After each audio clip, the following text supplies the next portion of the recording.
It's Tuesday. You're winning the week because you're touching the helm of personal development right now. Listen, every time you do personal development, there's a greater opening to self-awareness. So welcome. Today's topic is about faith. I'd like to talk to you today about having faith, knowing that you're stronger than you think, the future holds good things for you, you're being guided to an ultimate and incredible destiny, and that you are supported.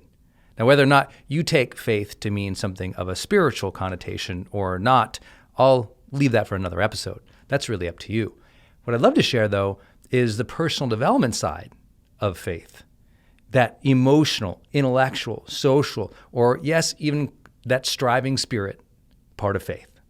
So 4 big ideas for you here today on faith. Number 1, when there's faith present, the emotion of peace is there. I like this way of thinking because sometimes I tell people one way you really want to design your life is to design what are the emotions you want to experience in life. And like everyone I've ever met, I bet you would love to have a little more peace in your life. Well, one way to easily access the emotion of peace is to have faith, to know that things will turn out well, to release the need to control every single thing, and to just know, things will turn out well. That deep knowing that you're supported, that you're guided, that things in the future hold good things for you, OMG, that is the way of faith. Second big idea for you today is that to achieve that emotion, well, you all know that so many of your emotions, at least your longer-term feelings, are driven by your thought patterns. So the beautiful part of faith is that you can intellectualize it if you want that experience of peace, and the way that you do that is through that intellectual mechanism called trust. Trust. It's different, right? Peace is almost a result of trust, isn't it? That if we can remind ourselves, oh, let me trust in this process. Let me trust in my growth. Let me trust in the weird coincidences that universe or God is giving me. Let me trust in the next step turning into another positive step, into another positive step. Let me trust this conflict will end in my favor. It's a choice of how to think about something. And that's the beautiful part about how our personal development and our human behavior is shaped, that we have the psychology, the ability to shape our thought patterns by intention. And by those thought patterns replicating over and over and over and over again, they gain greater mastery over our own emotions. Our thought patterns can create an emotional pattern. And I think that trust, building trust in your day is so important. Trust me, just like you, there's plenty of times in the day where I think, oh my gosh, why is this happening? Well, anytime I feel myself saying, why is this happening? I say, trust, Brendan. I might not understand it. It doesn't mean I have to be passive and not fight, not challenge, not take action. Some people think that trusting is just allowing everything and never being an agent in the world.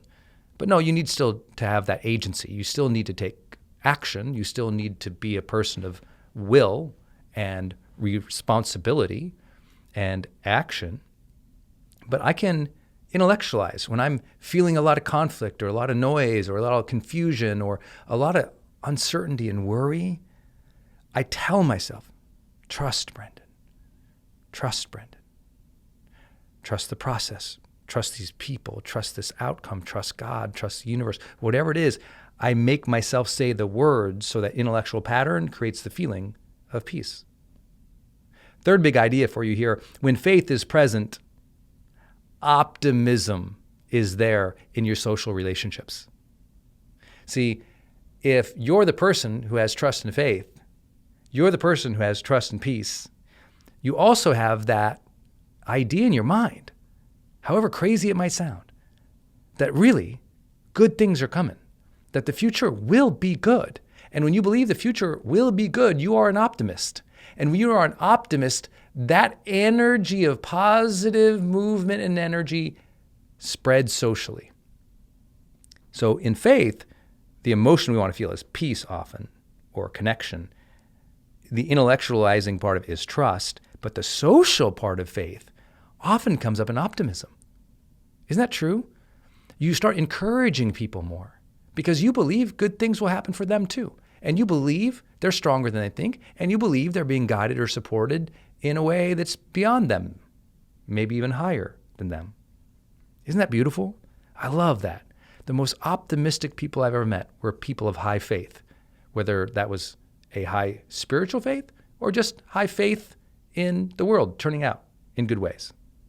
Last big idea for you today is that spiritual side of faith really demands and asks us to grow into the best of who we are.